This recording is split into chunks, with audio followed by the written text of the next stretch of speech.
நம்ம தமிழ்நாட்டிலே எப்பயுமே ஜே ஜே ஜே ஜே ஜேன்னு கள்ள கட்டி இருக்க ஊர் எதுன்னு கேட்டீங்கன்னா எங்க ஊரு பெருமை சொல்ல ஒத்த பாட்டு பத்தேழு இன்னும் கொஞ்சம் எடுத்து சொல்ல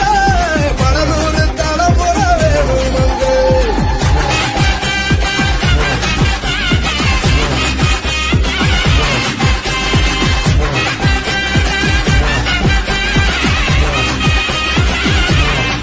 வந்தார வாழ வச்ச ஊரு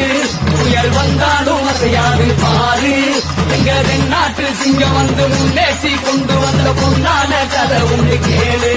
அண்ணே பொன்னான கதை உண்டு கேளு கோயில் குழந்தா ஊருக்கு அழகு கோயில் இல்லா ஊர விளக்கு கோயில் குழந்தா ஊருக்கு அழகு கோயில் இல்லா ஊர விளக்கு இந்த மண்ணு மணக்கு ரமண